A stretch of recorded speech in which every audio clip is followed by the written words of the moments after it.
Okay, constitu na po tayo, no? So, simulan natin sa fundamental powers of the state. Taxation, police power, at saka eminent domain. So, sa taxation muna po tayo, no? So, sabi ko nga, unahin natin to kasi pinakamaiksi yung discussion sa lahat. After nito, police power, and then last nating discussion, eminent domain for this video, no? So, sa taxation po, tandaan natin, pwedeng matanong to sa taxation subject talaga, pwedeng sa political law, no? First day. So, dito po tayo sa Article 6. Tandaan nyo to. Article 6 at saka Article 14. So, anyway, balik tayo, no? So, who exercises the power of taxation, di ba? Congress, no? Subject to exceptions. Ano yung dalawa? President at saka LGUs, no? As provided under the Constitution, Section 5, Article 10, the LGUs are empowered to create their own sources of revenue. That means tax. Pwede mo mag-tax ang Congress, ang LGU, but subject to the limitations and guidelines that the Congress can impose. So yung pong local government code, it's not actually a law empowering the LGUs to tax. It's a law limiting the power of the LGUs to tax. Okay? Giving them guidelines and limitations and so on. Okay, next tayo, Article 6, Section 28. The role of taxation shall be uniform and equitable. The Congress shall evolve a progressive system of taxation. So dito muna po tayo sa uniform at saka equitable. Para po siyang pareho, pero magkaiba po ibig sabihin niyan, no? When you say uniform, no, it means persons or things belonging to the same class shall be taxed at the same rate. So pag nasa isang class kayo lahat kayo pare-pareho ang itatax sa inyo.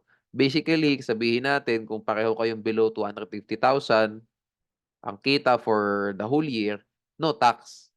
Okay, same class, same rate which is no tax. Okay, and then as we increase our income, 'di ba? Nag-iiba yung class, nag-iiba rin yung tax rate. Pero lahat kayo sa class na 'yan, sabihin natin kung 500,000 lahat kayo, same po ang rate.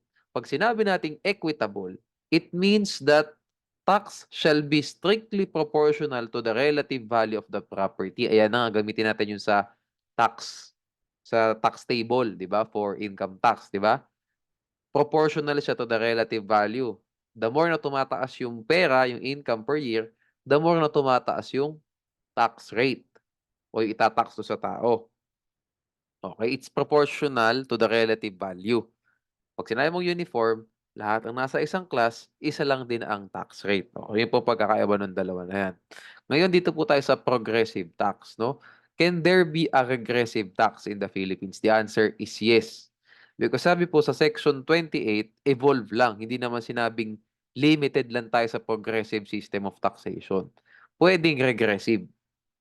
Okay, depende sa kagustuhan ng Congress. It's just that the Congress must limit, 'di ba? I-limit natin yung taxes, wag masyadong madaming regressive taxes, pero pwede, no? So sabi po dito sa kaso nato sa Tolentino, no, versus Secretary of Finance.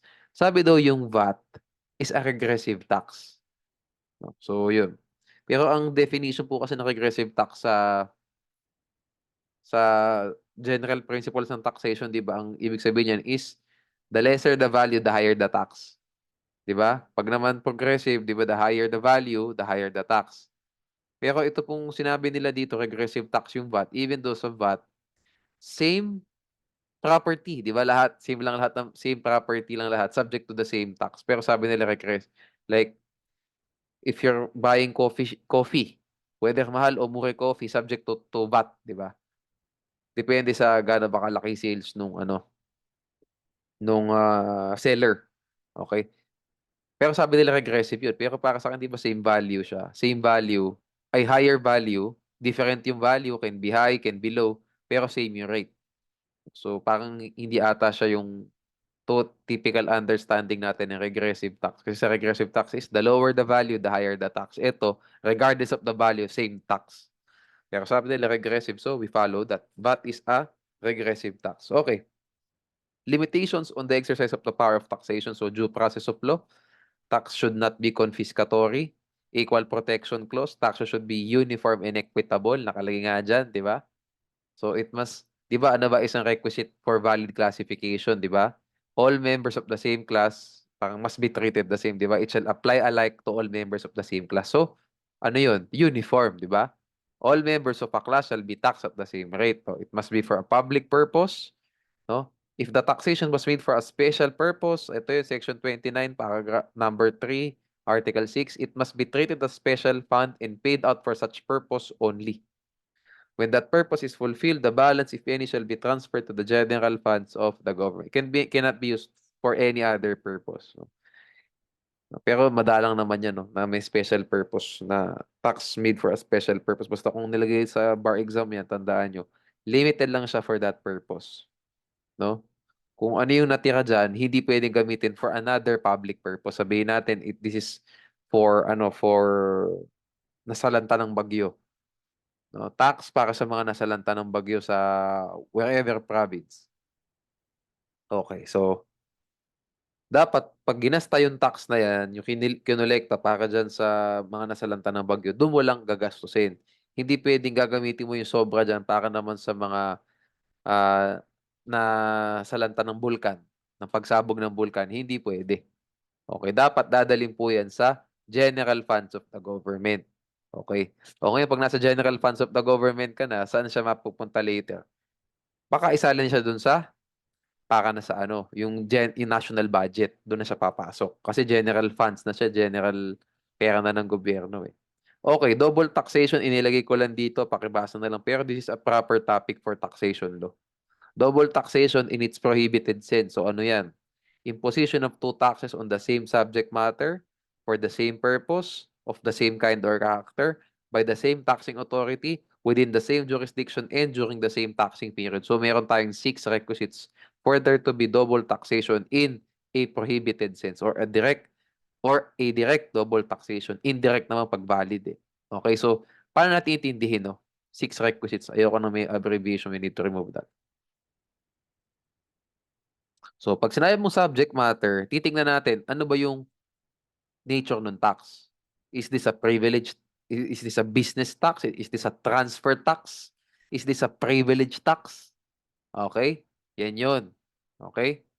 Transfer tax, ano ba yun? Donors tax, estate tax, yan yung mga transfer taxes. No? Pag sinabi mong privilege,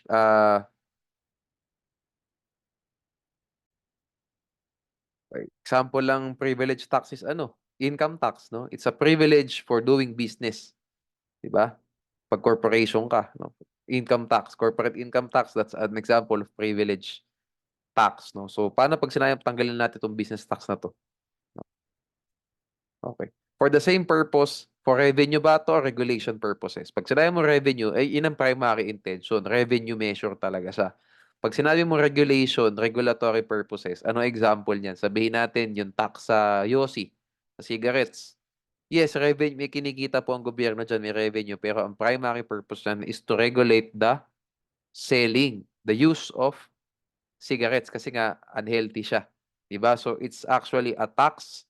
It's actually considered itong sin tax na tinatawag for cigarettes. Tax as an implement of police power. Tax as an implement of police power kasi nga regulatory purposes, no? So same purpose 'yon, no? Of the same kind or character. So saan ba? Pag sinabi mong same kind or character, ano ba yung tinatax natin? Are we taxing the income? Are we taxing the sales? Are we taxing the value of the estate? Yan yun. Sabihin natin, pag tinaksan ka ba ng gobyerno, national government, ng VAT, tapos tinaksan ka din ng income tax, o yan, may VAT ka na, may income tax ka na, is that prohibited? Double taxation? No. Kasi yung una, iba po ang character. Kind or character, iba. Yung una, tax on sales. That's VAT. Pag sinabi mong tax on income, yun yung income tax. Diba? Kaya po ang income tax, pwede rin magkaroon ng VAT. Diba? Pwede ka i-tax both ways. Iba-VAT ka, income tax ka din. Kasi nga, iba po yung characters. Kahit na pareho silang for revenue purposes at pareho silang for privilege. Diba? Pareho silang privilege tax, pareho silang revenue measures. No, talaga, primarily, di naman sila regulatory. Different kinds or characters. Different kinds or characters. Different kinds sila. The first one is tax on sales. The second one is tax on income. by the same taxing authority. Dito normally nagkakaroon ng tanong, especially sa political law, no? Yung isa LGU, yung isa ah, national government, no? So, also not prohibited. Lastly, within the same jurisdiction, pag sinabi mong jurisdiction, domestic at saka international. Andito naman yung pakibasa na lang, no? During the same taxing period, you get the point. Same calendar year, same fiscal year, you get the point. Okay? Yan po ang ibig sabihin ng 6 requisites na yan, no? Ang kulang po kasi, pag inaaral natin double taxation, memorize natin yung same subject matter, purpose, kind, jurisdiction, taxing authority, at saka taxing period without analyzing and understanding what does each requisite mean. What do we mean when we say subject matter? Ayan na, nilagay ko na sa inyo. Nature ang ibig sabihin niya. Pag sinabi mong purpose, para sa amba, itong law na ininak na to. O itong ordinansang ininak na to. Para ba sa revenue? Para ba sa regulation? Kasi tax can be used as an implement of police power. Pag sinabi mong same kind or character, yan ay alam natin. Tax on sales, tax on value of estate, tax on value of donation, tax on receipts, tax on income, you get the point. By the same taxing authority, we talk about national at saka local dito. Pag sinabi mong jurisdiction, we talk about the countries. Nag-get nyo na, di ba? Taxing period is yung fiscal year, calendar year, you get the point. Okay, tax exemptions, tandaan natin, no? Anyway, babalikan na lang to, Article 6 yan, Section 25, Paragraph 4. No law granting any tax exemption shall be passed without the concurrence of a majority of all the members of the Congress. So, meron pong tanong, no? Actually, nasa bar exam question to, no? So, magtanong po doon, paano naman if we want to repeal? If we want to repeal the tax exemption.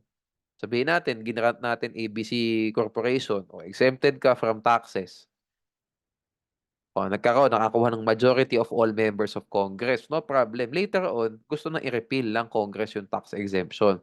Ano ang vote requirement? May void po yung Constitution regarding that with respect to repeals. So may dalawa pong schools of thought dyan. Kayo na bahala kung ano gusto nyong sundin. Una is, since hindi po siya binanggit sa law, pwede kahit ilan. Di ba? Kahit ilan. Pwede yung normal procedure lang of enacting laws. So majority of the quorum lang. Okay. Majority of the quorum, hindi majority of all. The second school of thought is dapat by implication, all din. Kasi the way you grant it is majority of all. The way you repeal it is majority of all din. Kaya na bahala kung ano ang gusto nyo sundin sa dalawa na yan. Either will do. Kasi wala namang ano dyan, wala namang mali. Kasi either way, may logical reasoning tayo at wala namang nakalagay talagang provision sa law, sa constitutional law, sa constitution, stating kung ano ba ang vote requirement for tax exemption repeal. Okay? Dito na tayo, yung pinaka-important, no? Save the best for last, no? Entities and matters exempt from some kind of taxes by the Constitution, no? So meron po tayo mga exemption sa NIRC, specifically Section 30, di ba? Exempt from income tax. Meron. Wala pa tayo doon, no? Sa taxation yan, iba ang magtuturo sa inyo yan. Dito muna tayo sa Constitution, no? Tandaan natin, dalawang important na provisions dito. Section 6, Section 28, Paragraph 3, Article 6, at saka Section 4. May memory serves me right. Yes, Section 4, Paragraph 3, Article 14. Ito sa education. Okay, so start tayo, no? Charitable institutions, churches, and parsonages or convents appertinent thereto, mosques, non-profit cemeteries, and all lands, buildings, improvements actually directly or and exclusively used for religious, educational, charitable institution purposes shall be exempt from taxation. Tandaan po natin, kung para di kayo mahirapan, ito na lang tandaan nyo. Kaya kung kaya nating alalahanin yung charitable institutions, blah blah blah hanggang non-profit cemeteries, go ahead. Cemeteries, go ahead. Pero kung ako sa inyo, kabisaduhin nyo lang itong all lands, buildings, improvements actually directly and exclusively used for religious, educational, charitable purposes shall be exempt from taxation. Ito po ang gusto ko sana sabihin sa inyo. Yung pong educational, kung ako sa inyo, tanggalin nyo muna sa isip nyo. Okay, kasi mas powerful po yung nasa Article 14. Kung sasagot kayo, sabihin natin, yung eskwelahan. yung building ng school, non-profit, non-stock educational institution yan. Marami pong ganyan sa Pilipinas, no? Puro mga non-stock, non-profit educational institutions. May mga stock profit, no? Public information naman like FEU, that's a stock and profit institution, educational institution, CEU, no? But sa public information kasi, publicly traded stocks po sila. So, I can say it out loud naman, no? No problem. Yan po, stock profit. Okay? Publicly traded nga eh, di ba? Pero meron naman mga non-stock, non-profit, no? Okay. So, with that being said, pag educational institutions, ang gusto ko sanang i-imprint sa isip nyo, dito kayo mag-focus sa Article 14, Section 4, Paragraph 3. So, pag tinakil po natin itong Article 6, Section 28, Paragraph 3, ang nasa isip nyo dapat, religious at saka charitable lang. Of course, ilagay nyo kay educational pag magko-quote kayo ng provision. What I'm trying to say is, when you analyze, ang nasa isip nyo lang dapat, religious at saka charitable. Kasi educational, may sarili siyang mas matindi. Okay? So, under Section 28, we are talking about asset, the real property. Okay? And how is this property being used? Yan. How is this property used? Okay. Tandaan nyo ha. Ulitin ko. Ang pinag-uusapan po sa Section 28, Paragraph 3, what is the real property? What is the property and how is the property used? So, what is the property? Real property. Dapat the real property and how is this property being used. We do not care who is using it and who is the registered owner of this property. Tandaan nyo yun na wala tayong pakialam. Okay, malilito. Wala tayong pakialam sino ang may-ari.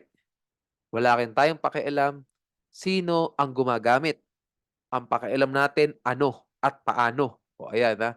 Ano at paano. Ano ang property? What is the property? How is the property being used, no? Okay.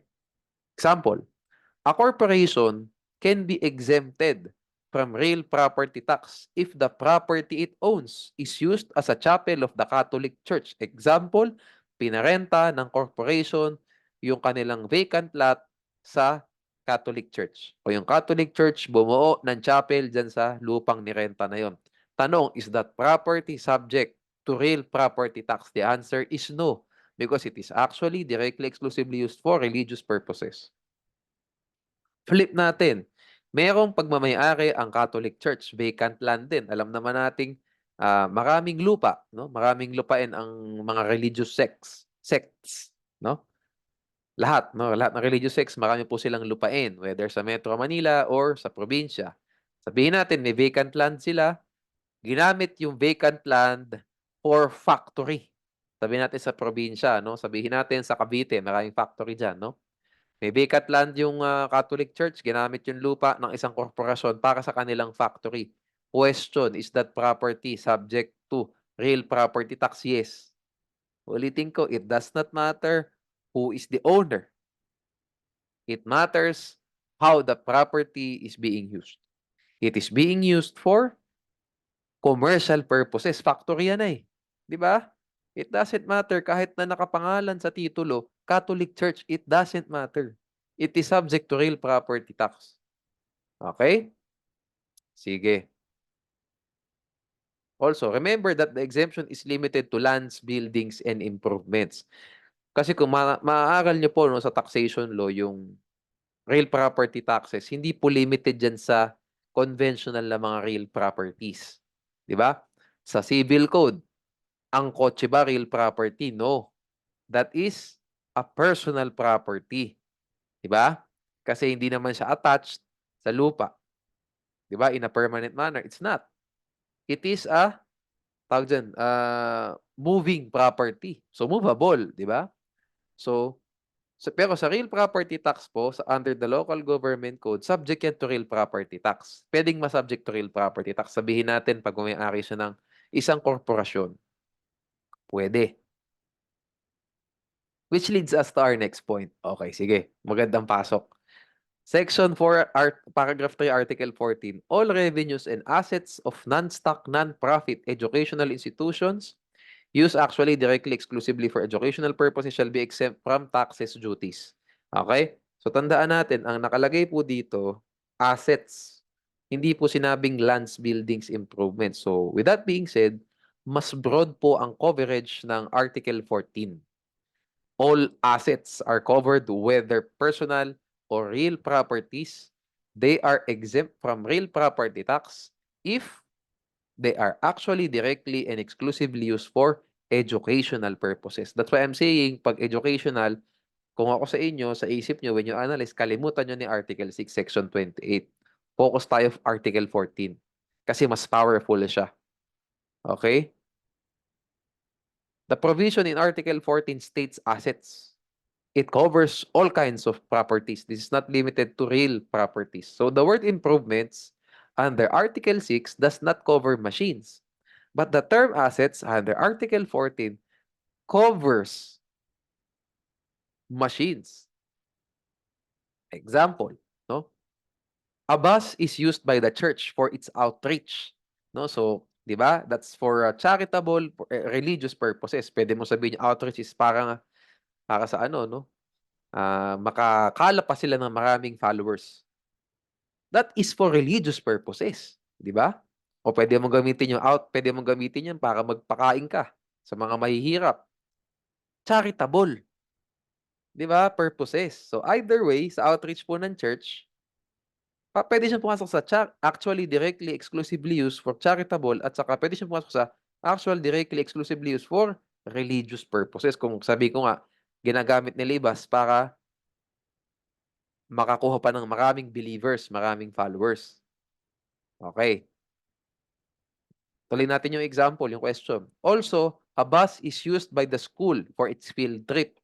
O, di ba? Maraming bus ang eskwelahan. Yung iba sa field trip, iba sa company trip, iba naman para yung mga athletes nila pag mayroong laban, di ba? May bus na gagamitin. Are the buses subject to real property tax? For the church, it is subject to real property tax. Why? Kasi po, lands, buildings, improvements lang. Walang kotse dyan. Di ba? Kasi ang context po niyan, conventional na mga real properties lang. Fences, gates, di ba? Walls, mga ganyan, no? Lands, buildings, improvements. Ang kotse hindi covered. On the other hand, sa Article 14, covered ang kotse. Kasi assets ang nakasulat eh. Di ba? So with that being said, for the church, it is subject to real property tax because this is not covered by the term improvements. For the school, it is exempt. The school is exempt from real property tax because it is covered by the term asset. So, nilagay ko rito, note, vehicles can be subject to real property tax under the local government code. Baka kasi maguluhan kayo. Attorney, paano na magka-real property tax ang kotse? Pwede. Okay, basahin nyo na lang yung local government code for this one. Taxation na yun, masyado lalayo na tayo. Pero pwede. Pwede rin kayong matanong in that context. Ganyan. Napakasimple, di ba? Matetesting ang kaalaman nyo. 3 sentences lang yung question. Okay? So what does actually directly and exclusively use? What does this mean? So gamitin natin yung kaso ng De La Salle University versus CIR, no? 2016 case.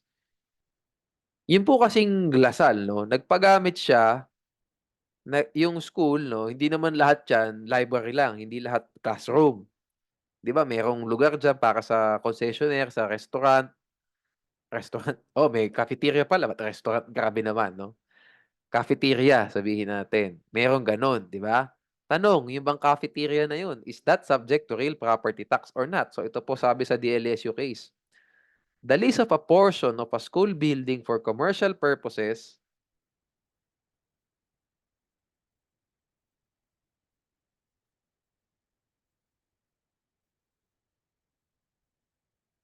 wait lang, ayusin natin to. Okay, ito na iayos na natin, no? So actually, directly and exclusively. So ito po, kinuha natin, hango po ito sa pinakakaso. So word for word, no? Sabi po sa kaso, sa DLS versus CIR, in concrete terms, no? The lease of a portion of a school building for commercial purposes removes such asset from the property tax exemption. Why? Kasi nga, pag ginawa ng commercial yan, hindi na siya actually directly and exclusively used for educational purposes. Kasi nasabi ko sa inyo, masyado siyang magulo pag yung educational purposes na yan. Kaya kung ako sa inyo, pag sinabing non-stock, non-profit educational institution, tanggalin nyo ni Article 6 sa isip nyo. No, kasi yun churches tayo, religious purposes at saka charitable purposes. Pag educational, ang kailangan nating i-focus tong Article 14 plus etong mga kaso na tinakin na to. Commercial purposes. Pag commercial purposes, hindi na siya actually directly and exclusively used for educational purposes, making it taxable, di ba? Taxable na siya, real property tax na yan, pwede na. Remove na siya from the property tax exemption under the Constitution. The commercial use of the property is also not incidental to and reasonably necessary for the accomplishment of the main purpose of the university, which is to educate its students. Hindi mo pwedeng sabihin na incidental and reasonably necessary yan kasi pwede ka naman magturo ng walang commercial purpose dyan. Diba? Ito, example. Sabi ito sa kaso, copy-paste lang to, no? Ano natin sa inyo, i-explain natin. If a university leases a portion of its school building to a bookstore or a cafeteria, the leased portion is not actually directly and exclusively used for educational purposes, even if the bookstore or canteen caters only to university students, faculty, and staff. Thus, it is subject to real property tax. Okay? Kasi sabihin natin kahit ano siya, cafeteria, 'di ba? Kasi kailangan nga di nga siya kailangan no? Andiyan sa school, 'di ba? Hindi po kailangan ang cafeteria, tama naman 'yun. It's not reasonably necessary and hindi siya reasonably necessary para magturo. Kasi bakit? Pwede namang magbaon yung mga estudyante, yung staff, and yung mga teachers, 'di ba? Ano yung mga actually directly and exclusively used? Computer lab, ano pa ba? Science lab, yung laboratory, classroom, auditorium, o yung mga yan, no? Yung grandstand, o yung mga yan, actually directly and exclusively used for educational purposes yan. Pero yung cafeteria at saka yung canteen, no? Bookstore, yung leased portion na yun, pinarenta mo sa ibang tao, nagkaroon ka ng concessionaire ng basically ibang tao, no? In-outsource mo yung bookstore, ganyan. Actually, even if in-house no? Hindi na po siya actually directly and exclusively for educational purposes. Example, yung bookstore. Yes, nagbebenta ka ng papel and notebook and so on. Pero hindi na siya actually directly and exclusively. Commercial na siya actually. No? Kasi kumikita ka dyan sa mga supplies. No? So it's actually for commercial purposes na talaga. No? So with that being said, that is not uh, exempt sa real property tax. Yung least portion for the cafeteria at saka for the bookstore. Bigyan ko kayo ng example, no? Sabihin natin, o university, nagparenta sa coffee shop. Are we saying na yung coffee shop na yun, di ba? Let's make it absurd. Ano pagkakaiba ng coffee shop sa canteen? Wala. Di ba? Both of them are for, food and refreshments, di ba? Pero, are we saying na yung coffee shop, pag pinarenta ng isang school yung portion nila para sa coffee shop, sikat na coffee shop sa Philippines, sabihin natin, pinarenta. Are we saying na incidental and reasonably necessary yung coffee shop na yun? Of course not. Instead, ang proper po, ang sensible, ang may reason, di ba? Ang sensible reason, reasonable justification dyan is this coffee shop space was already used by the educational institution for commercial purposes, making it subject to real property tax. Tandaan nyo, the most important thing is use. Not the registered owner, not the lessee, no? But how is this used? Is this used for educational or commercial in nature na siya? Okay? You get the point. Okay. Ngayon, income. Okay, so ito ang pagkakaiba. Pag sinabi mo kasing asset, napakasimple. How is this asset used? Okay. Pag sa income, it does not matter how the income was made. O, ayan naman tayo. Di ba sabi ko dito, ulitin ko pala, no?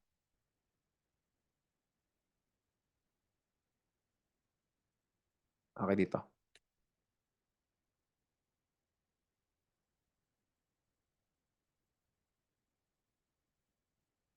Kaka-paste natin to nasa taas.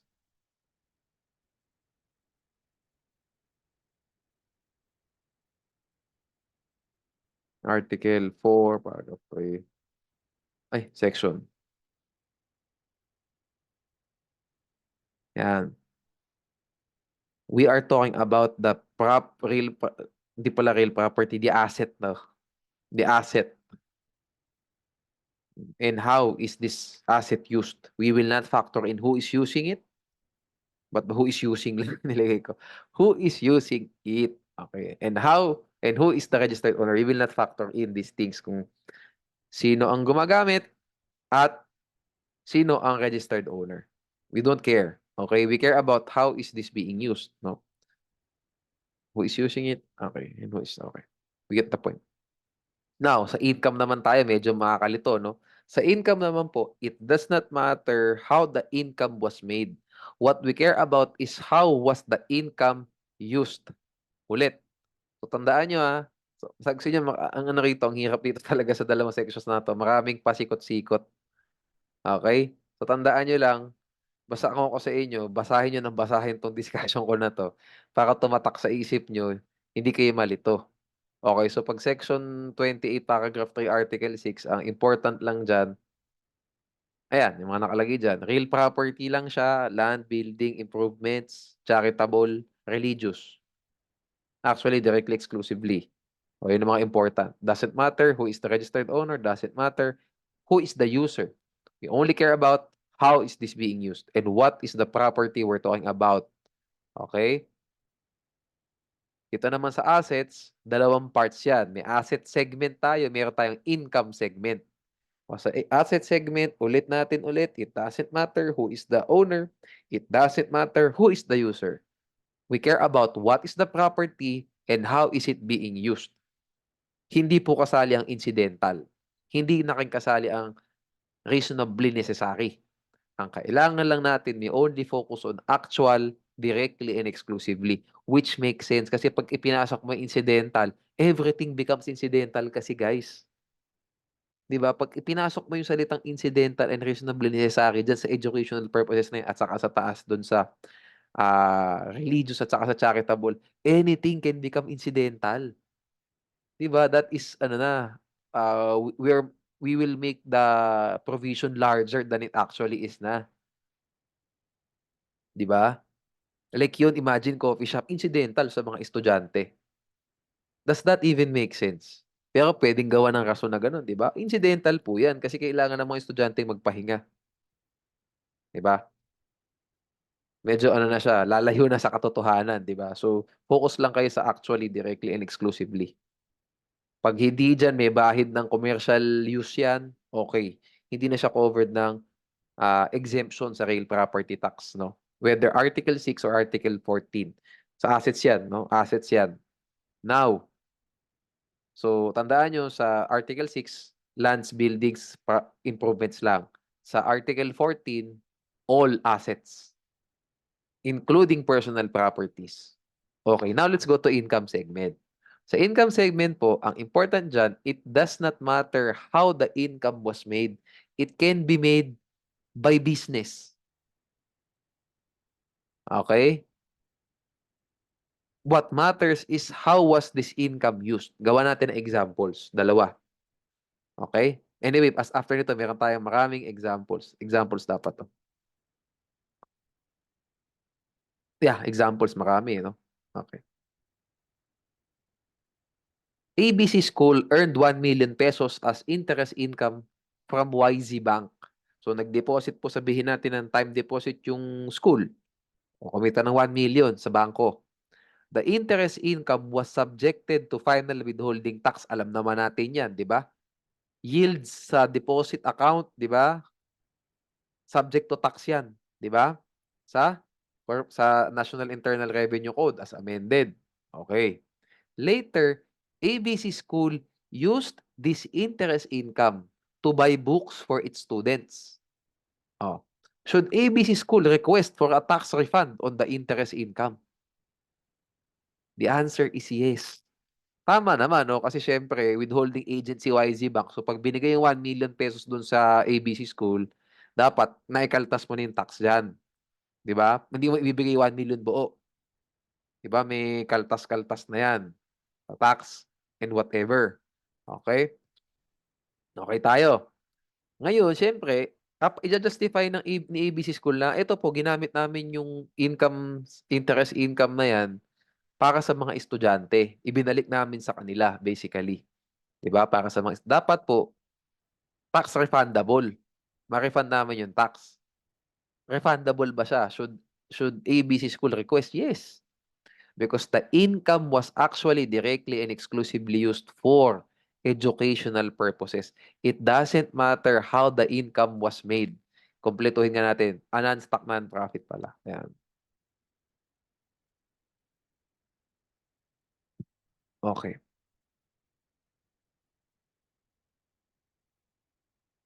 Ayan. Okay?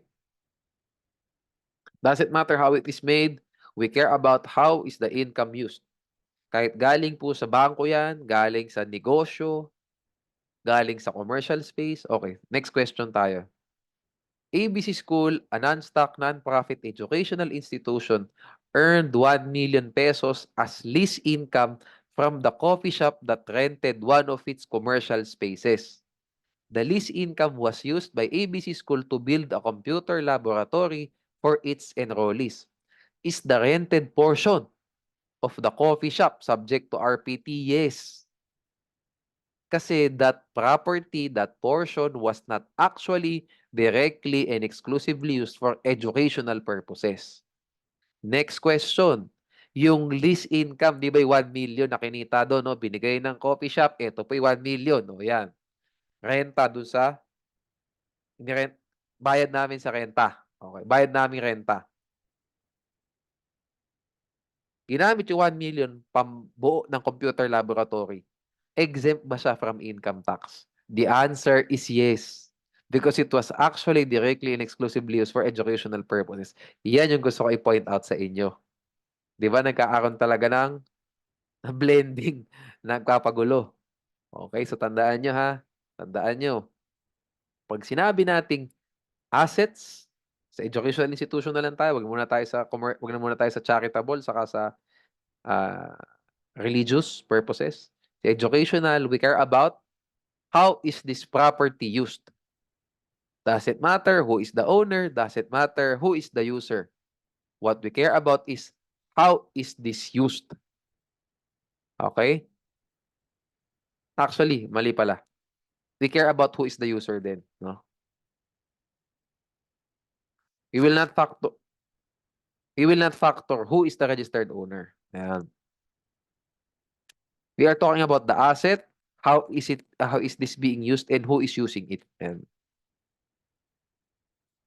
Under article,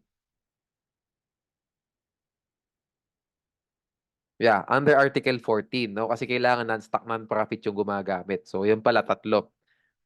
The asset, how is this asset used and who is using it, no? Kailangan non-stock non-profit para mag-qualify sa article 14. Okay, ayos na pala tayo, no? I don't wanna make it more complicated kasi may mga naiisip pa akong ano eh.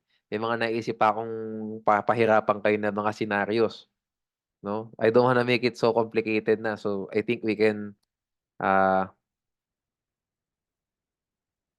oo, may mga naiisip pa ako eh. Okay muna tayo time out na muna. Okay yung mga examples natin. Itong mga nagawa ko, ito na tayo. We will stick to this. Okay? Hindi ko napapahirapan pa, no? Kasi baka hindi naman din ganun maging ka-complicated yung itatanong sa inyo. So why will you make it super complicated, no? So tandaan natin dito sa real property, binago ko, no? Sa Article 6, we care about real property and how is this property being used. We don't care about who is the registered owner. We don't care about who is using it. Sa Article 14, we care about who is using it kasi dapat non-stock, non-profit educational institution We care about the asset and how is this asset being used. Okay, so ito nga po tayo, no, balik tayo dun sa coffee shop. Even if a non-stock, non-profit educational institution owns the commercial space, magiging subject pa rin po siya sa real property tax. No? Because that portion was being used for commercial purposes. Not actually, hindi po siya ginagamit actually directly, exclusively for educational purposes. Okay? Sana po malinaw. Sana po malinaw. Okay? It was used for, okay? Not for educational purposes. Okay? Pero yung income dyan, dahil ginamit po ito para sa computer laboratory, exempt siya from income tax. No? Okay? So, again, sa income, we don't care how it is made. How was it earned? How is it earned? We don't care about that. We only care about how is this used. Sa ano naman, sa real property naman, sa assets, tatlo kailangan natin pakialaman. The asset. How is this asset used? And who is the user? Okay? Kasi nga dapat non-stock, non-profit. Okay. Actually, nakalagay dito. Off eh. Pala.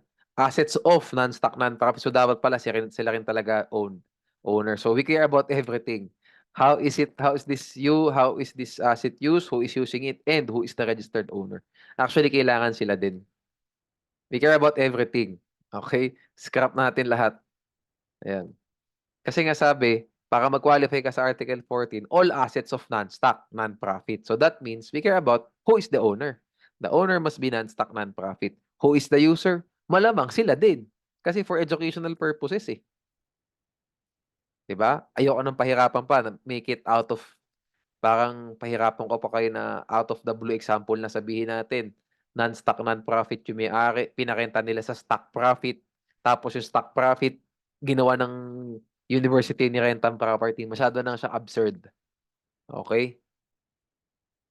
Iniba ko pa yung registered owner na non-stock, non-profit educational. Iniba ko pa user na stock profit pa.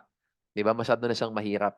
No? Basta syempre, pag sinabi nating all assets of non-stock, non-profit, we care about um, yun nga, the asset. Nakalagay dyan.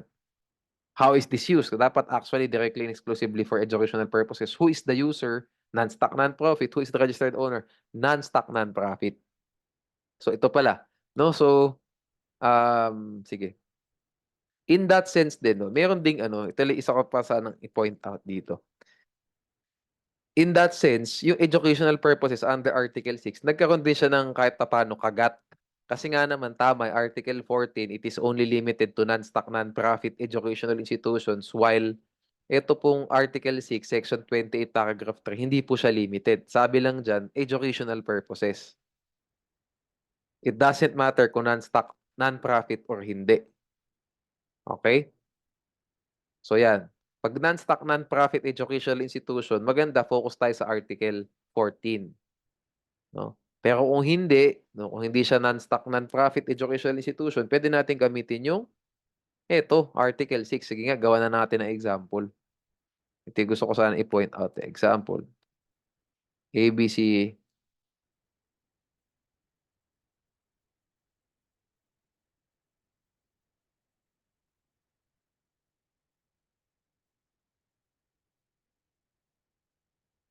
is using its land for, used its land for, ano ba? Classrooms. Is this land subject to RPT? No, di ba? Because it was actually directly exclusively used for educational purposes. Yun. Okay? Diba? It doesn't matter who is using it and who is the registered owner. It doesn't matter. We only care about How is this being used? ABC School, a stock profit educational institution. So, pwede siyang sabihin natin, publicly traded siya sa PSE, pero yung lupa na to ginagamit siya para sa classroom ng mga estudyante. Is this subject to RPT? Di ba ang sagot pa rin natin dapat no? Kasi educational purposes siya. 'Di ba? It doesn't matter naman sa Article 6 kung ano ba yung personality nung gumagamit. Yun pala yung point, no? Ayan, no? Sabi ko, wag ko nang gagawa ng example, pero di ko mapigilan yung sarili ko. I had to make. Kasi gusto ko talaga ma-clarify na ito yung haven, ito yung safe haven ng stock profit. Pwede rin nilang ipa-exempt yung lupa nila. Di ba? Kasi kung ginamit yung lupa para sa mga estudyante naman, dapat not subject to a RPT. Ngayon, pag ito yung gusto kong sabihin, no, pag non-stock, non-profit yung educational institution, focus na tayo sa Article 14. Ayan, no? Next, kung ikot dito sa subject na to, sa topic na to, mas maganda na yung pagkakadiscuss ko. Kasi kahit ako ngayon, may natututunan din ako, no? Yun ang napansin ko sa sarili ko. While I'm lecturing, no, actually, may mga nakukuha din akong own, alam mo yun, new points of view, new appreciation na hindi lang sa kaso. Yung sarili ko rin ng mga observations do sa pinaka-provision. While I'm teaching, while I'm lecturing, nakakakuha din ako ng sarili kong insights. Like ito, mga example natin. Di ba? Okay. Ayan, so sa Article 14, ulitin natin, we care about everything, no? The asset, how is the asset used, who is using it, who is the registered owner. Sa Article 6, we only care about the real property, hindi dapat asset lang, and how is the asset used. We don't care about who is the owner and who is using it. Doesn't matter. Okay? Dito apat, kailangan lahat. Ayos na, no? Scratch na. Sana nakarating kayo sa part ng video na to. Okay? We clarified everything. Okay? So, gawa tayo ng ano, no? Ito na tayo sa longest example ko. No? So, sige, tingnan natin. XYZ XYZ Corporation leased its building to the INC Church. The latter used it for their weekly religious worship. The local government, however, assessed XYZ Corporation for RPT. Is the property exempt from RPT? Yes, because the property is actually directly and exclusively used for religious purposes kasi nga weekly religious worship. Does it matter who is using it? Does it matter who owns it? Sabihin natin, nilis ni XYZ kay INC Church yung building. Tapos si INC Church ginamit yung building para sa ano, TV, mga ganyan, no? YouTube, no? Kailangan ng mga ginawa na online content, sabihin natin. Business purpose yan. Hindi siya actually directly and exclusively used for religious purposes. Di ba? So, with that being said, subject to RPT, si XYZ. Okay? Pero pag ginamit yung building for religious worship, exempted. Next question. The INC Church leased its vacant building to XYZ Mining Company. Okay. The latter used the same, XYZ, dapat the latter, kaya ako nalito. Dapat in XYZ ko na lang din. Okay. The latter used the same as office of its employees. No, ginamit po yung vacant building ni INC, ni XYZ Mining. Si XYZ Mining, ginamit yung building para sa kanyang mga empleyado. The local government assessed the INC Church for RPT. Is the property exempt from RPT? No. Because the property is not actually directly exclusively used for religious purposes. It was used for commercial purposes para sa mga empleyado, opisina ni XYZ Mining Company. So it doesn't matter kahit ang may-ari, church. Doesn't matter. We care about how is this being used. Doesn't also matter who is using it. Doesn't matter. No? Sabihin natin, ginamit to ni XYZ Mining Company for charitable. Nirentahan tong building na to para sa ano, no, para sa mga may sakit. No, ito yung parang outreach program nila, ito yung parang tawag doon yung pagpakain sa mga mahihirap.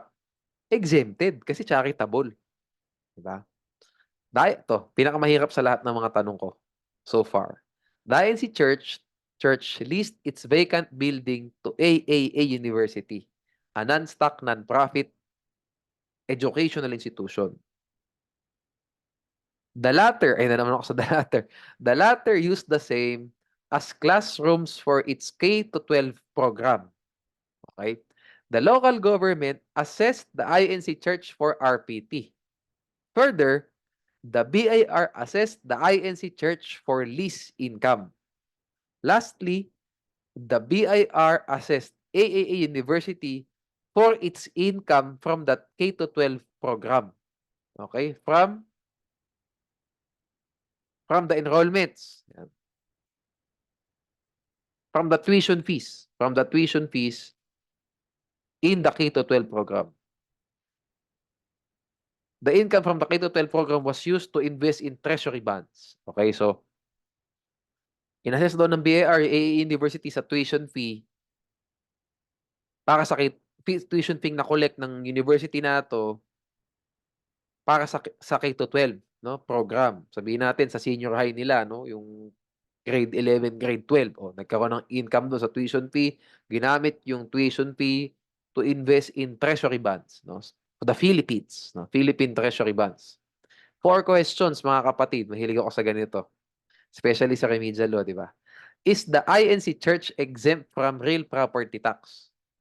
Yes, because the property is actually directly and exclusively used for educational purposes. As we can read, no, it was used as classrooms for its K-12 program.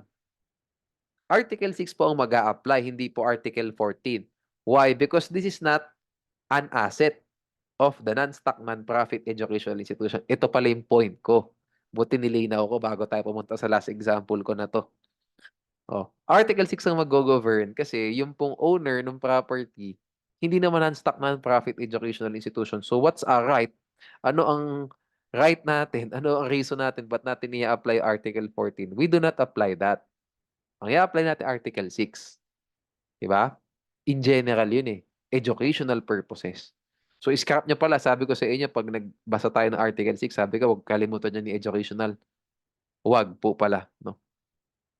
Kailangan natin siya i-factor in din for this scenario. Okay. An example is this scenario. Okay. So, is the INC Church exempt from income tax? So, as a general rule po sa NIRC, nag-tangent na ako. Pag po non-stock non-profit corporation tayo, organized exclusively for religious purposes, ang general rule is hindi po taxable yung income. But if the income, di ba? Ito yan, no? If the income was derived from an activity conducted for profit, no? Taxable siya. In this case po ba, yung bang activity ng church dito was conducted for profit? Pwede, yes. Kasi nag-lease ka ng building eh. Di ba? We can say that this is an activity conducted for profit. Profit yan talaga, lease income yan eh, di ba? So with that being said, pwedeng taxable. Income tax yung lease income. Okay? Pwede. Okay? Next question. Is the AAA University liable for RPT? No. Because ang RPT po, it is only imposed, assessed sa property owner. No? Hindi po siya ini-impose sa lessee. Okay?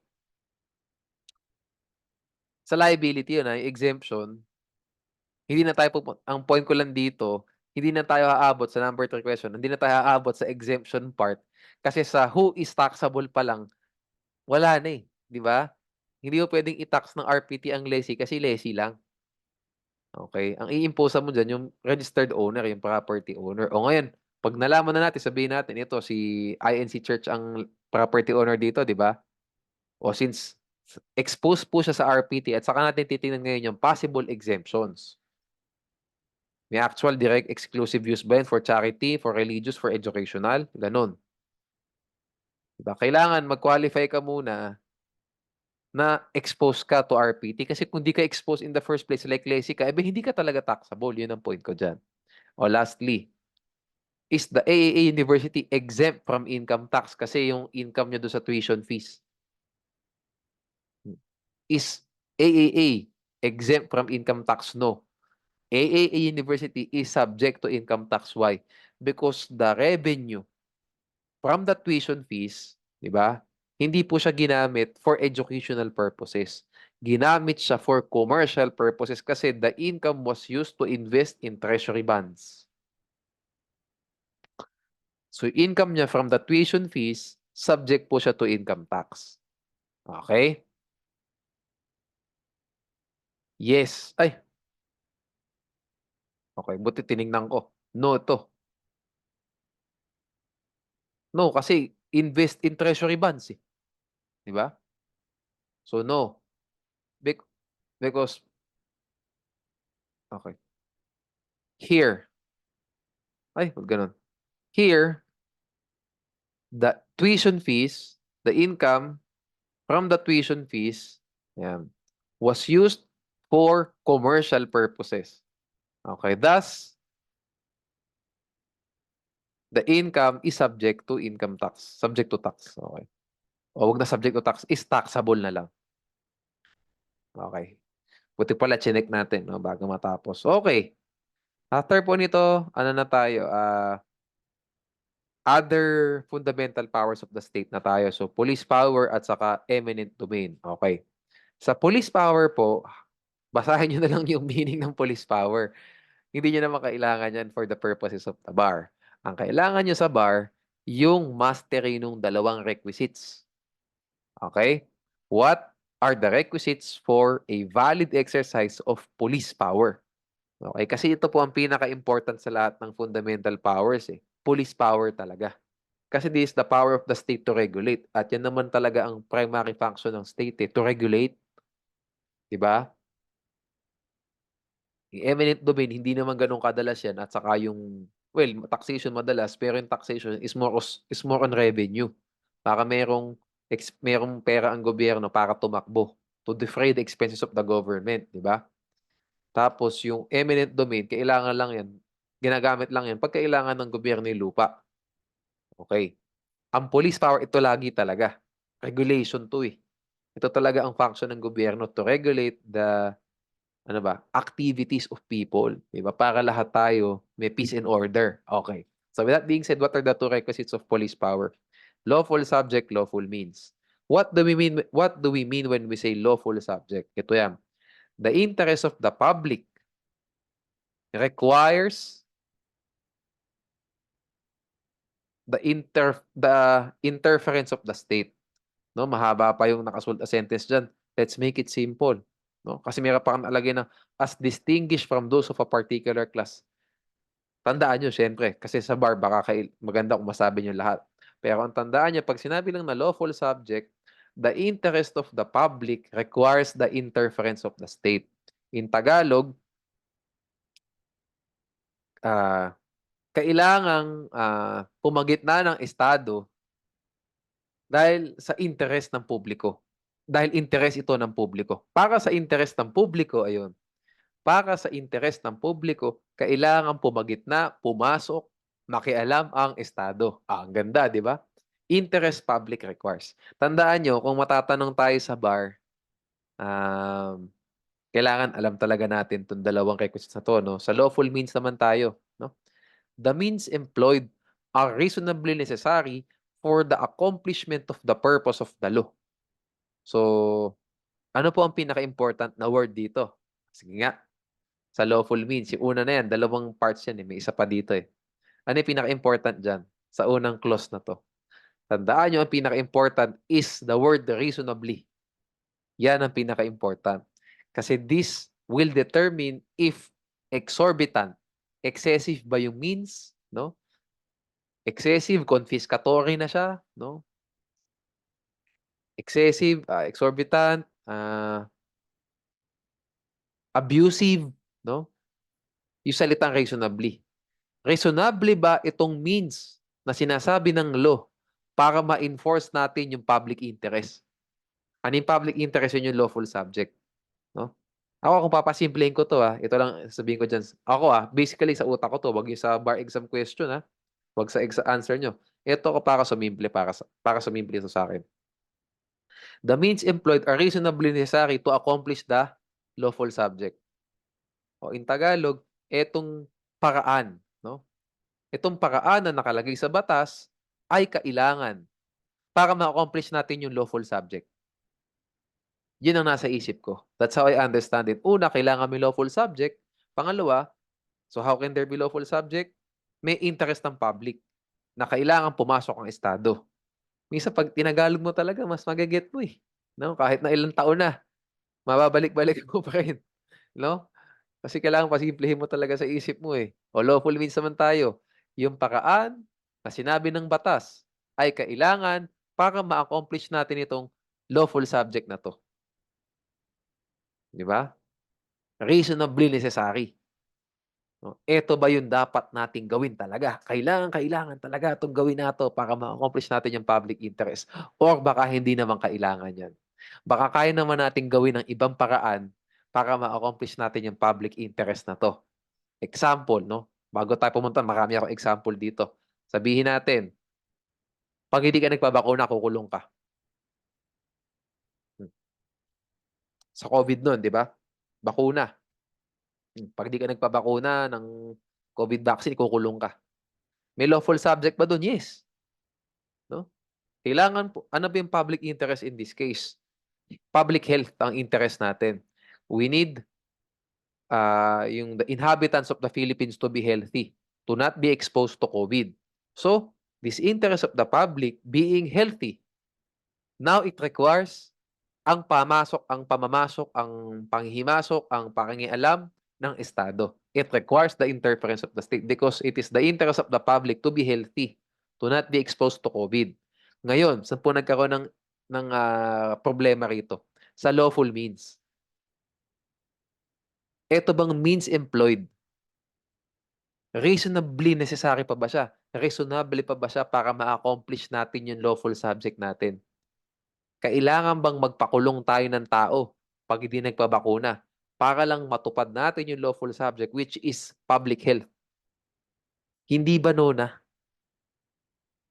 This is not reasonable anymore. So, saan po nagkatalo? Sa salitang reasonably. Favorite ko yung mga ganyan 'no? Unlawful aggression sa criminal law. The important word there is unlawful. Reasonable necessity of the means employed to repel or prevent it. The important word is reasonable, 'di ba? In this case din, reasonably necessary. The important word is reasonably. Kasi like ito, sinabi mo no vaccine, no access to public transportation. Aba, ay baka reasonably necessary na 'yan, 'di ba? Kasi 'pag po public transpo, alam naman nating crowded area 'yan. Oh, 'di ba iba na. So 'pag wala kang bakuna at crowded area ang public transportation, aba baka puwede ngang gawing panukala 'yan. 'Di ba? Kasi kung wala kang vaccine, mas exposed ka sa COVID, aba, wag kang papasok sa bus, sa jeep. Kasi crowded area, madaling mag-spread ang virus. Aba, this means, no, yung means employed na 'to, baka reasonably necessary na siya to accomplish the lawful subject, to accomplish the purpose of the law. And ito nga last is, it is not unduly oppressive upon individual. So basically, kayo na bahala 'no, tandaan niyo lang reasonably necessary, not unduly oppressive, yun lang yun. Pero mas nagkakatalo talaga sa salitang reasonably necessary. Oh, with that being said, let's apply it dito sa mga examples, marami akong nilagay dito. O una nga, no vaccine, no access to public transportation. Ano po ang lawful subject dito? Public health. People who are unvaccinated will likely spread the virus. Okay, next. Case of DepEd versus San Diego. Oh, sa kaso po na 'to kasi, sinabi diyan nagkaroon ng regulation na 'pag maraming beses ka ng bumagsak sa ano, physician na licensure examination, hindi ka na puwedeng mag-retake. Sa alam naman natin sa bar 'no, Supreme Court, walang only. Kahit 10 times kang mag-take subject to refresher, 'di ba? Kailangan balik ulit ng 4th year and so on and so forth. Alam naman natin 'yan, 'di ba? Pero puwede kang mag-take ng mag-take ng mag-take ng mag-take. Ngayon nagkaroon po ng panukala sa ay ano pala 'to, sorry, hindi pala physician licensure examination, NMAT pala 'to. Hindi pala sa PRC na 'yan. Hindi sa physician licensure examination. Sa pagpasok pala 'to sa medical school, pagpasok sa med school. Kasi kailangan mo mag-NMAT for that, eh, 'di ba? Kailangan may maabot ka na grade para makapasa ka diyan, makapasok ka sa med school. Oh, depende yan, no? Pag mas malupit na med school ang gusto mo, dapat mas mataas yung grade mo dyan, di ba? Pag halimaw ka talaga na med school, baka 90 plus dapat ang grade mo. You get the point. Pag daw 5 times ka na, o mahigit ka ng bumagsak, ayan, 5 times or more, hindi ka na pwede mag-retake. Okay? What is the lawful subject in this case? Ano yung interest of the public that requires the interference of the state? Ang interest po ng public dito is public health ulit. Diba? It will affect public health and welfare. Diba? Competence of doctors. If hindi competent si doc, maapektuhan ng public health. So that's the interest. Tandaan niyo yung interest of the public na umiikot ang lagi sa ganyan. Public health, public welfare, public safety, public order, peace. Yan lagi. Okay, ganun lagi yung interest of the public. From the word public. Okay, public health, public welfare, you get the point. O bakit po related dito sa public health itong regulation na to? Kasi we need competent doctors. Ganon. You get the point. Okay? Anyway, tackle ko na rin dito. Baka di ko pa matakil. May lawful means ba to? Yes.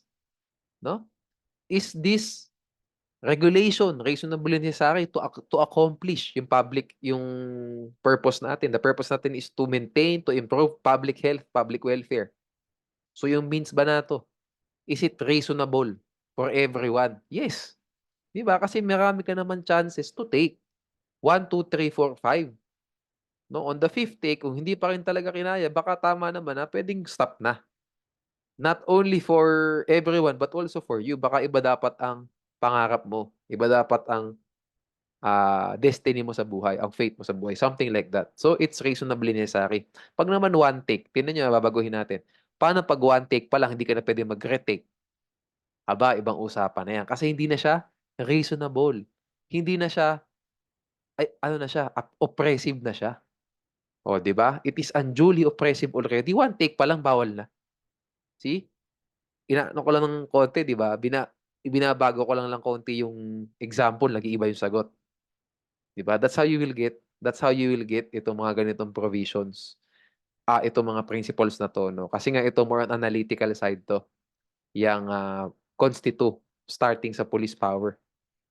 Kanina pala sa taxation analytical yun, di ba? Yung how is it used, what is the asset, who is the registered owner, who is the user, di ba? Analytical siya. Kahit nga ako habang nagtuturo, natututunan akong bago, di ba? Move tayo. Sige. Imbong versus Ochoa, di ba? Yung reproductive health law and responsible parenthood and reproductive health law. What's the subject? Population control, di ba? Yan po ang public ano rin, no? Public welfare, no? Population control para hindi masyadong maging overpopulated ang Pilipinas. General welfare, ayan pala. If population will not be controlled by the Philippines, the general welfare will be affected. So, ayun na naman tayo. Public welfare, public health na naman, no? Umiikot ang lagi doon ng bola. Okay, so sa lawful means tayo, no? Kung mapapansin niyo po, mas marami tayong example sa lawful means. Alam niyo kung bakit? Kasi po, ah, karamihan naman sa bar exam questions, malamang may lawful subject. Ba't naman magpapasa ng regulation o ng law na hindi public interest, na walang interest yung public, 'di ba? Absurd. That's an absurd question. Sobrang incompetent naman ng walang interest of the public yung panukalan na ipapasa. Laging meron. Hindi kayo doon tatanungin, mahirap na doon kayo tanungin, mahirap na doon pala wala. Tatanungin kayo nun kasi syempre kailangan nyo rin palang i-apply sa exam. Napakahirap na walang lawful subject sa bar exam question. Napakahirap. Ano ba namang ano, 'di ba? Ano ba namang panukala 'yan? Private interest, 'di ba? Hindi naman gano'n. So lagi pong nagkakaroon ng bagsak diyan sa test, no? Nagkakaroon ng invalid exercise of police power more often than not sa lawful means nagkakatalo. Yes, tama naman po yung pinaglalaban natin. Okay, talagang kailangan nito, public health, peace and order. Kailangan po talaga nito. Pero nasobrahan tayo sa means. It's unlawful na. Kasi nga, unduly oppressive na. It is not reasonable anymore. No? Anyway, by the way, pag pala tinanong tayo sa bar, no? Pwede tayong tanongin ng maraming paraan dito. 'Pag tinanong kayo ng, "Was there a valid exercise of police power?" Ang sagot niyo, eto, 'di ba, etong, 2 requisites. Pero 'pag tinanong kayo ng, "Was due process of law violated?" Substantive due process of law violated, iba dapat ang sagot, okey? Wag niyong i-invoke itong requisites ng police power, pero tumbok sa ang tanong sa inyo, ang issue sa bar exam, due process. Iba ba dapat yung requisites na gagamitin niyo ron. Pero tandaan niyo related yung police power at saka yung due process na 'yan. 'Pag bagsak sa due process, malamang bagsak din sa police power, yun yung analysis ko, okey? Kasi paano bang babagsak sa substantive due process? Abusive, oppressive. Oh, ayan yun ang mga ano niyan, eh, yun yung mga requisites ng substantive due process, eh, 'no? Oppressive, confiscatory, eh, di parang 'di ba, sa lawful means. Not unduly oppressive, 'di ba, upon individuals. It's not reasonable anymore. Why is it not reasonable? It's confiscatory, it's abusive, it's oppressive. Oh, 'di ba? Saan lang po nagkaiba? Requisites. At ano yung tanong sa inyo? Yan ang gusto ko palang i-point out sa Constitu. You need to determine what is the question. Are you being asked about due process or are you being asked about police power? 'Pag police power, mas simple, dalawang requisites lang. O 'pag tinanong kayo ng Section 1, Article 3, due process, iba na. It must not contravene the Constitution, it must be germane, mga ganyan, it must be not confiscatory, pero same lang ang result. Kung unlawful yan. Kung unconstitutional yan, unconstitutional yan. Pero naiba yung ginamit nating legal basis. Yun lang ang point ko. May natutunan kayong mga bago, 'no? Okay. Lucena Grand Terminal versus Jack, 2005 case. Sabi po diyan, ang panukala, all the buses cannot go in the city proper of Lucena. If they have terminals within the city proper, they are deemed closed. X na. Hanap kayo ng bagong terminal nyo, basically. Their terminal must only be, di na pala hanap. Their terminal must only be the central terminal. Basically, sarado na lahat ng mga sarili nyo mga terminal. Doon lang tayo lahat sa central terminal, sabi sa Lucena. Okay? So there was lawful subject. What's the lawful subject? Public welfare. Because public welfare, kailangan hindi po tayo hindi po masyadong decongestion of traffic. Diba? We must not be subjected to heavy traffic, no? The state must ano ba? Impose regulations, effective regulations to prevent congested, 'di ba, traffic. Public welfare, oh, 'di ba? Walang problema sa lawful subject. Saan po nagkaroon ng problema? Sa lawful means na naman. It's not reasonable, it's oppressive. Why is it not reasonable? Ba't naman isasara lahat ng terminal, 'di ba? Nagkagasta sila diyan, 'di ba? Hindi naman libre magpatayo ng terminal. Okay? The buses of Jack do not actually enter the city proper since it has to be okay. Anyway, basta you get the point, 'no? Assuming for the sake of argument, 'no, na yun, nasa loob ng city proper yung terminal ng Jack, sabihin natin. Automatic closed dito kayo sa Central. Tingin niyo ba ano 'yan, hindi magiging, unconstitutional 'yun, hindi magiging invalid? I see puwede pa ring sabihing invalid, eh, pasasara mo na lang yung 'di ba, yung terminal, 'di ba? Hindi puwede 'yun 'no. So, ah, unconstitutional siya, invalid siya for the second requisite, because of the second requisite. Ito pa, De La Cruz versus Paras. Okey. Pinasaka yung nightclubs. So, may lawful subject naman, ba't po gusto ipasaka ang nightclubs? Ang lawful subject is morals, oh, 'di ba? Public health, public welfare, alang health pala. Public welfare, morals, 'di ba, ng public para ma-maintain yung,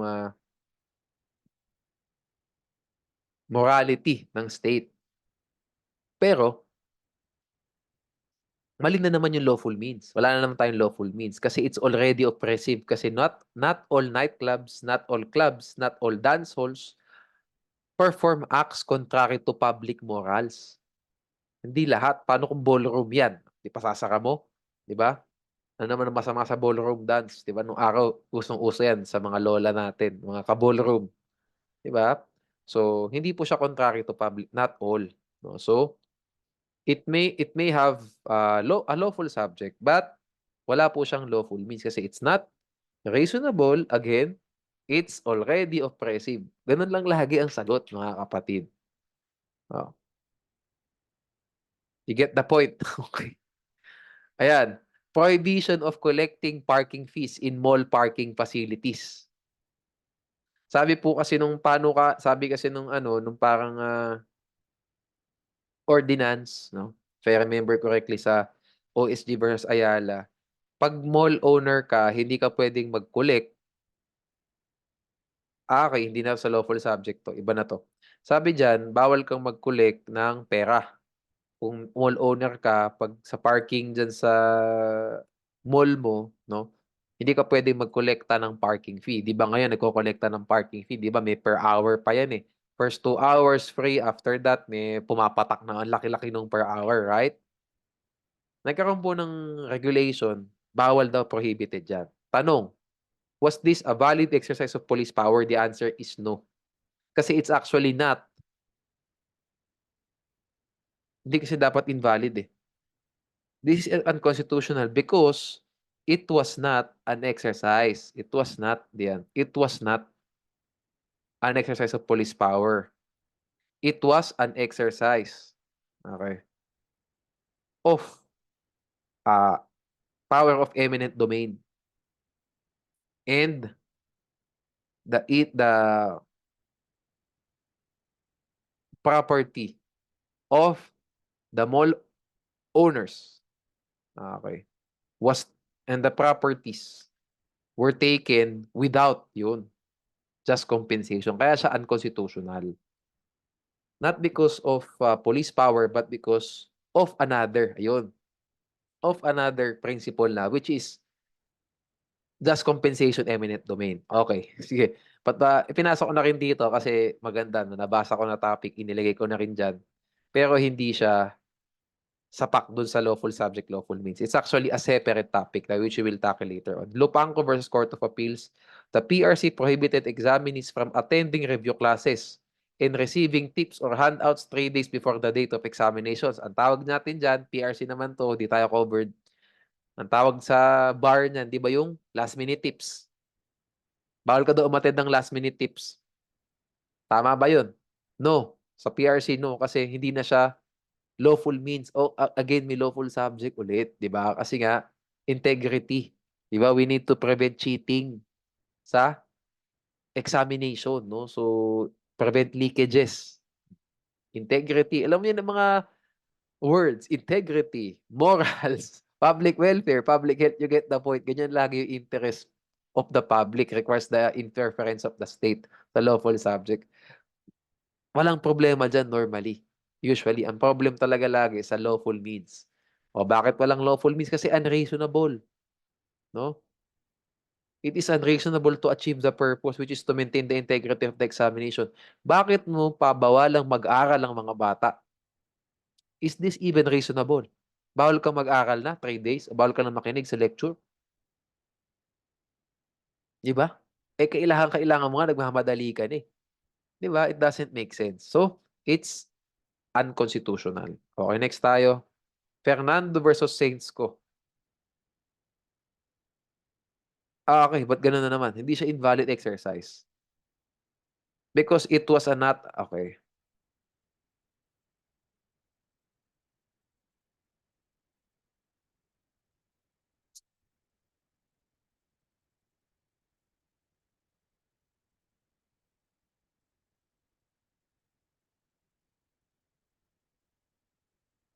fine.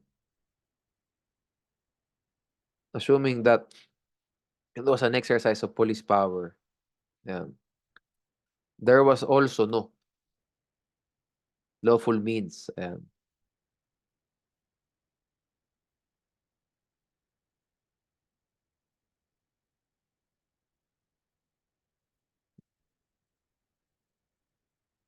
Okey. Because the ordinance failed to establish reasonable connection between the evil sought to be prevented and the measure. Why? Okey, kasi po dito sa Saintsco case na 'to, ayan, ordinance nagpasa po ng ordinance ang Maynila, Saintsco 'to, eh, 'no, if I remember correctly. An ordinance was passed requiring for a setback for parking spaces and 80% see-through requirements on fences. So, sa mga bahay, kailangan may setback ka. Basically, anyway, 'di ba, ang nangyayari nga sa atin ngayon sa Pilipinas, yung mismong public road na yung napaparkan. Anyway, so ang nangyari dito, sabi ng ordinance, yung lupa nyo, parking space nyo, kailangan i-setback nyo para meron kayong provision, meron kayong enough space para sa kotse nyo. And the ordinance also stated that meron dapat 80% see-through requirements yung mga fences. So basically, pag nagkaroon ka ng haligi, di ba, ng fence sa bahay mo, dapat nakikita yung loob. Hindi pwedeng full wall yan na hindi nakikita yung nangyayari sa loob ng bahay nyo. You get the point. Di ba? Pag mayaman, mataas yung wall, di ba? Talagang hindi mo makikita sino yung nasa loob. Gaano ba kalaki bahay? You won't see. Di ba? Nag-impose po ng ordinance requiring setback and yung 80% see-through requirement. So for the setback for parking spaces, this is unconstitutional because it was not an exercise of police power. It was actually an exercise of eminent domain na. Kasi sinasabi mo na sa tao, paano nyo gagamitin yung property niya? Gamitin mo yan para sa parking mo. Taking na yun. And you took that property without just compensation, making it unconstitutional. Doon naman tayo sa 80% see-through requirement, no? For the 80% see-through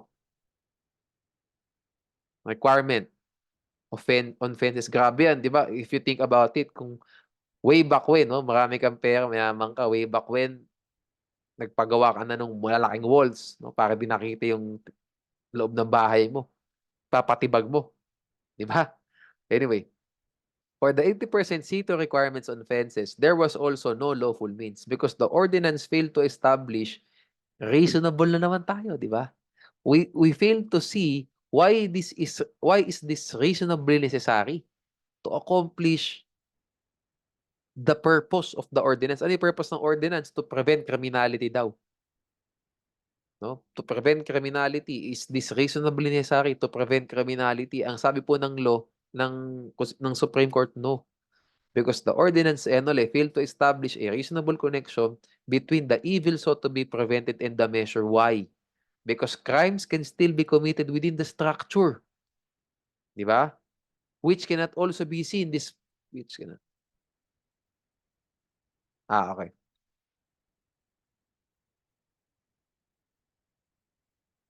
Crimes can still be committed within the structure even if it has see-through fences. Ayun.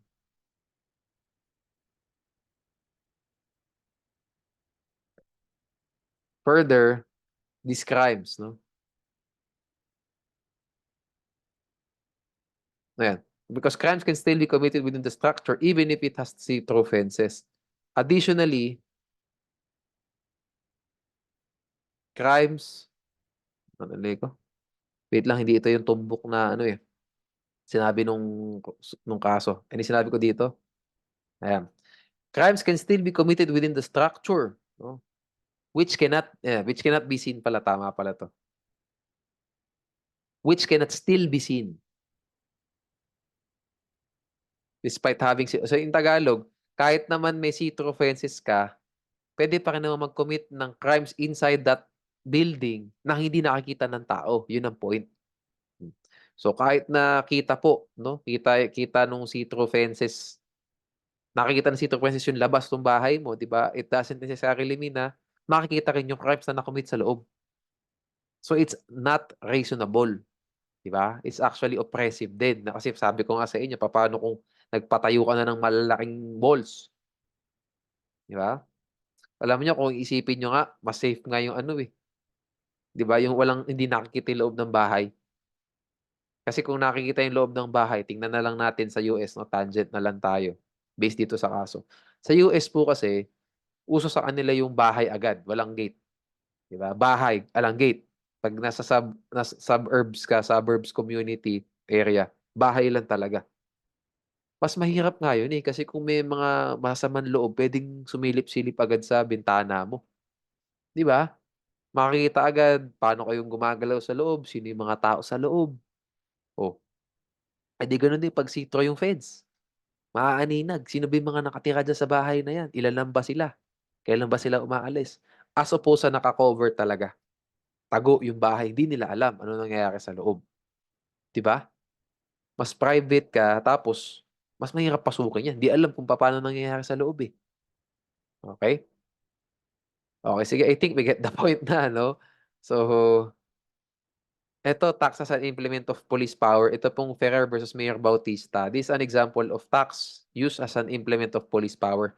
Nagkaroon po ng nagkaroon po ng socialized housing tax 'no, nag-impose po ng tax sa mga QC residents para daw sa pabahay, para sa mga informal settlers 'no. Siyempre, para hindi lahat 'no, squatting 'no, para may bahay. Nag-impose ngayon si Mayor Bautista ng gano'n 'no. Question, is this what kind of power was used in this case? Taxation as an implement of police power kasi it was used not only for revenue raising purposes but also for public welfare, 'di ba? To regulate 'no, ayan 'no, to regulate yung property rights of individuals for the purpose of public welfare. So with that being said, kailangan yung socialized housing tax na 'to i ah, gamitin natin yung para malaman natin kung valid o invalid, kailangan natin gamitin yung two requisites nung police power. So may lawful subject ba? Yes, public welfare, 'di ba? Public safety din kasi siyempre unsafe sa ano 'no, 'pag informal settler 'no, kasi unsafe yung living conditions 'no, you get the point. Ngayon, is this tax ordinance 'no, ito bang socialized housing tax na 'to, is this reasonably necessary to accomplish this purpose 'no? Ayan,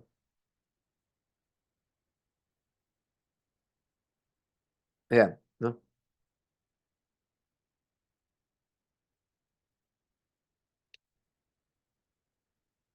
Jose J. Ferrer versus City Mayor Herbert Bautista. So way back when 'to 'no, hindi pa si Mayor Joy Belmonte yung mayor ng Quezon City.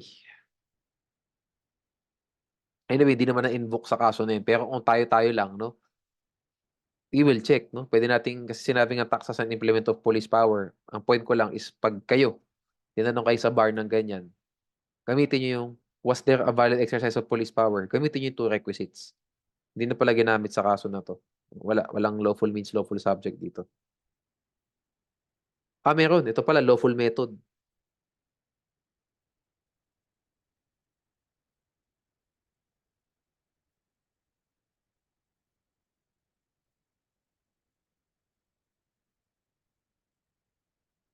Hindi pala lawful means na nakalagay ito, lawful method, wait lang. Okey, sa kaso po na 'to, sabi dito, in this case, the petitioner, si Ferrer, he argues that the socialized housing tax is a penalty imposed on real property owners because it burdens them with expenses to provide funds for the housing of informal settlers, making it a class legislation since it favors those who occupy properties, no, which is not their own and pay no taxes. So basically, fini-favor daw yung mga informal settlers, no? So sabi po dito, well, actually, hindi talaga tinakil yung lawful subject, lawful means. So in passing lang siya ng konti. Ang mas in-address po dito, equal protection clause. Anyway, ito naman ang sabi ng Supreme Court, no? I think ito para na rin 'to sa police power. For the purpose of undertaking a comprehensive and continuing urban development and housing program, the disparities between a real property owner and an informal settler as two distinct classes are too obvious and need not be discussed at length. Okay, so ano pa rin 'to, sa sa equal protection clause pa rin. Okay, anyway, so hindi pala tinakil, yeah. Sinabi lang po dito, binanggit yung ano 'no, yung two requisites for valid exercise of police power. Pero ang tinakil po talaga dito sa discussion niya is yung equal protection clause. Which makes sense kasi ang inargue naman nung petitioner is class legislation daw. 'Pag sinabi mong class legislation, it means equal protection clause yung na-violate daw. Anyway, so for the purposes of our discussion na lang 'no, was there a valid exercise of police power kapag, nagkaroon ng socialized housing tax? May lawful subject ba? Yes, public welfare. Public safety na rin, 'di ba? Public health na din, 'di ba? Para mas healthy, yung environment na tinitira ng informal settler. So, may lawful subject. Tanong, lawful means, is it reasonably necessary? Is it not unduly oppressive? Okay? To individuals. No? Depende, magkano ba yung tax? So, doon ako yung una. No? So, it can be reasonably necessary kung hindi naman ganun kalaki yung tax. It's not exorbitant, it's not excessive. So, it's not oppressive. Depends on the amount of tax, pwede siyang maging lawful means din. Okay? Yun. That's my point of view for this one. Okay, so it depends. Pwede siyang maging lawful means din. So, ganun talaga eh, no? Hindi natin pwedeng sabihin, it violates yung provision sa Constitution yung, di ba? Yung taxation must be equal, must be, ano tawag doon? Uh, Uniform. Di ba? Uniform at saka, yung uniformity and equitability. No? Hindi natin pwedeng sabihin na violate yung Section 28 na to yung shall be uniform and equitable. Why? Kasi nakalagay po sa equitability, di ba? It means tax shall be strictly proportional to the relative value of the property. If you think about it, tama naman na mas mataas ang tax to may property kumpara sa wala. That's equitable. Di ba? Proportional siya. May property owner ka, may kakayahan kang bumili ng property, may tax ka. Di ba? At the same time, it's also uniform kasi it applies to all of the property owners at the same rate. Di ba? Same class, same rate. Different class po yung mga walang bahay. Not proportional. Something like that. So it is actually consistent with equitability and uniformity under Section 28, Article 6. So pwede natin talaga sabihin ano siya. Valid exercise of police power. Last, for police power, SWS versus COMELEC.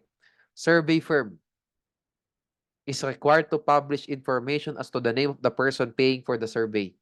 Sino ba ang nagbayad para sa survey na to? Alam niyo naman yan, di ba? Marami yan. SWS, yun ba isa dyan, no? Si petitioner. Maraming survey firms, no? Tanong, can COMELEC regulate election surveys? Okay. Basically, meron bang valid exercise of police power kapag yung COMELEC ni-regulate yung mga survey firms? Yes, no? A survey is an election propaganda. Actually, hindi na siya, pinasok ko pa dito, pero hindi na, kaya pala nilagay ko sa last provision. Pwede natin i-delete dito. Wala nang lawful subject, lawful means. Different ang attack, no? Kaya siya, pwede i-regulate ng COMELEC kasi, iiwanan ko na lang din dito. Okay na yan. Pero actually, more on Article 9 na dapat to. Sige, nilagay ko na lang dito. More on Constitutional Commission siya dapat, hindi sa police power. Because it is an election propaganda, di ba? Survey is an election propaganda. It may be regulated for the sake of state compelling interest. And the state compelling interest is fair election or equal opportunities for public service. So, dapat sa Article 9 to. At saka Article 2, ayan. Diba? Section 26. Why? Because those who rank high in the election survey will publish the results. Diba? To affect the minds of the voters, basically magkakaroon ng bandwagon effect. Aba, ito number 1 sa survey. Ba, yan lang iboto natin. Di ba? Alam na alam nyo naman yan. No? Pinoy naman tayo lahat. Okay, so limitations of police power. Due process clause, equal protection clause. No? Bakit po limitation ng due process? Kasi nga, they work hand in hand. Di ba? Normally, pag invalid yung exercise of police power, violated din yung substantive due process. Equal protection naman po, ayan, tanggalin na natin to. Sa atin na lang to. Ayoko nang ilagay dyan. Equal protection, ganun din. Was there a valid classification? Kung nagkaroon ng distinction between two classes, was there a valid distinction? No? So, we get the point. Okay, pakibasa na lang to. LGUs, no? Pwede i-delegate yung police power. No? Pwede i-delegate sa LGUs. Section 16 siya of the Local Government Code. Ganyan na lang. Instead na nakalagay na ganun. The general welfare clause. Ito.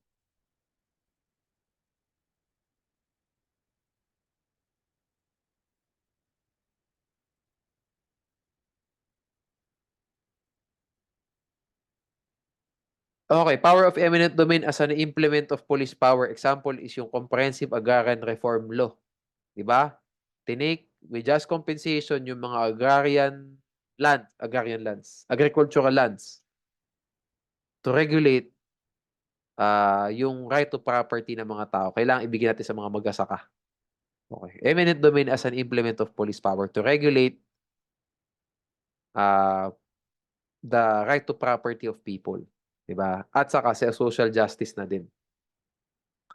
Power of taxation as an implement of police power. Example niya marami, sin tax, excise tax, no? Yan yung mga normal na power of tax as an implement of police power, no? Sin tax, imposa natin ng mataas na tax ang yosi, ang cigarette para konti na lang taong mag-yosi. Tax as an implement of police power. Ang main purpose talaga yan is to uh, lessen yung cigarette consumption, no? Incidentally, parang basically incidental yung revenue. Okay?